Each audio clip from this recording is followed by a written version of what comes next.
اے پیغمبر صلی اللہ علیہ وآلہ وسلم، جو عورت تم سے اپنے شوہر کے بارے میں بحث و جدال کرتی اور اللہ سے شکایت رنج و ملال کرتی تھی، اللہ نے اس کی التجا سن لی اور اللہ تم دونوں کی گفتگو سن رہا تھا۔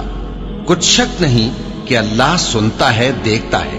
جو لوگ تم میں سے اپنی عورتوں کو ماں کہہ دیتے ہیں وہ ان کی مائیں نہیں ہو جاتی، ان کی مائیں تو وہی ہیں جن کے بطن سے وہ پیدا ہوئے۔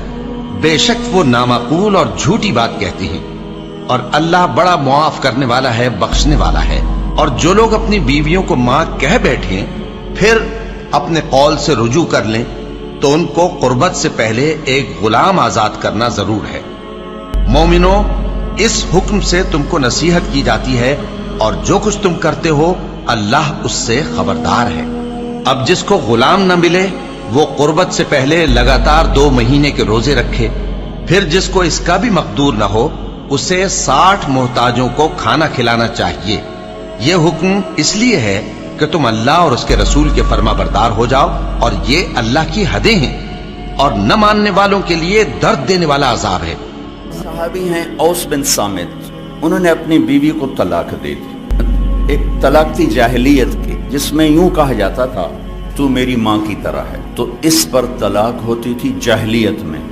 ایسی طلاق کہ کبھی دوبارہ نکاح نہیں ہو سکتا، کہیں اور نکاح ہو کے طلاق ہو کے بھی نہیں ہو سکتا، یہ ایسی طلاق تھی۔ وہ آئیں دوڑی دوڑی اللہ کے نبی کے پاس، رسول اللہ، حضرت عائشہ کنگھی کر رہی تھی، یا رسول اللہ میرے خامن نے مجھے کہہ دیا تو میری ماں کی طرح ہے، اب کیا ہوگا؟ تو چونکہ شرعی حکم موجود نہیں تھا، آپ نے رواج پر فرمایا خولا، طلاق ہو گئی۔ کہ یا رسول اللہ آپ نظر ثانی فرمائیں، انہو ابو ولدی وحب الناس الی، وہ میرے بچوں کا باپ، ہماری آپس میں بہت محبت ہے، اس نے غصے میں کہہ دیا ہے۔ تو آپ نے کہا حرمت علیہ خولا، طلاق ہو گئی۔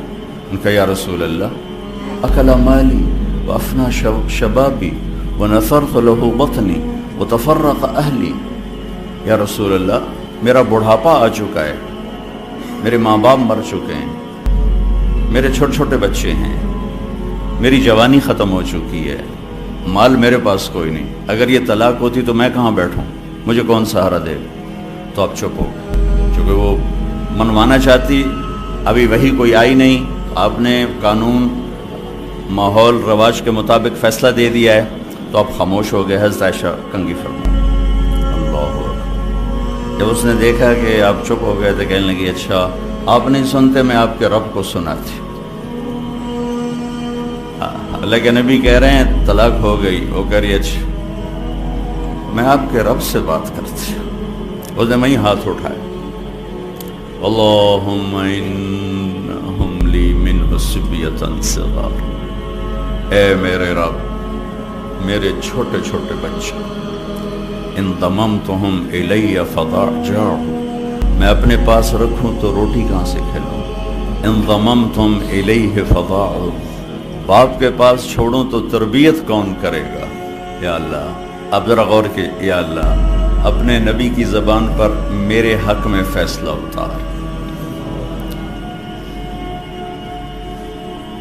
یہ نہیں کہا کہ اللہ تو اپنے علم کے مطابق فیصلہ اتار، تو اپنی شریعت کے مطابق فیصلہ اتار۔ میرے رب میرے حق میں فیصلہ اتارنا، میں بچوں کو کہاں لے جاؤں گی، میں بڑھاپا کہاں گزاروں گی؟ تو ایک دم اللہ کے نبی پر وحی،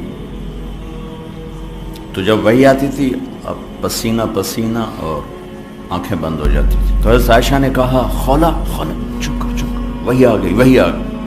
خولا نے جب دیکھا تو اور زور سے رونا شروع کر دی، کس بات پر؟ کہ پتہ نہیں میرے حق میں ہے یا میرے خلاف ہے۔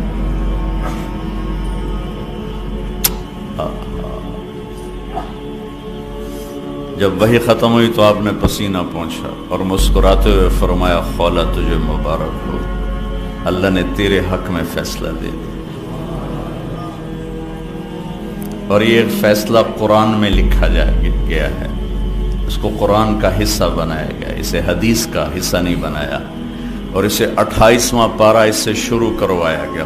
28واں پارہ سورہ مجادلہ، نام ہی مجادلہ رکھا، مجادلہ جھگڑا کرنے والی عورت، جھگڑا کرنے والی، اللہ کے نبی سے جھگڑا نامی مجادلہ ہے۔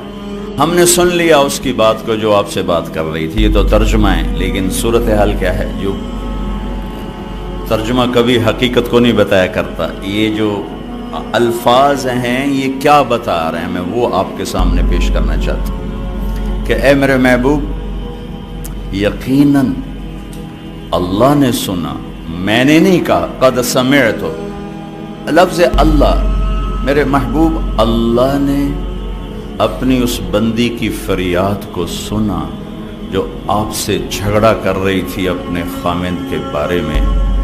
آپ انکار کر رہے تھے، وہ اقرار کروا رہی تھی، اور اس عدالت میں میں بھی موجود تھا، اور میں نے یہ فیصلہ اپنی بندی کے حق میں کر دیا اور اس طلاق کو ختم کر دیا اور اس کا جرمانہ رکھ دیا کہ غلام آزاد کرے اور بیوی حلال ہو گئی، یا مسکینوں کو کھانا کھلائے یا روزے رکھے بیوی حلال ہو گئی۔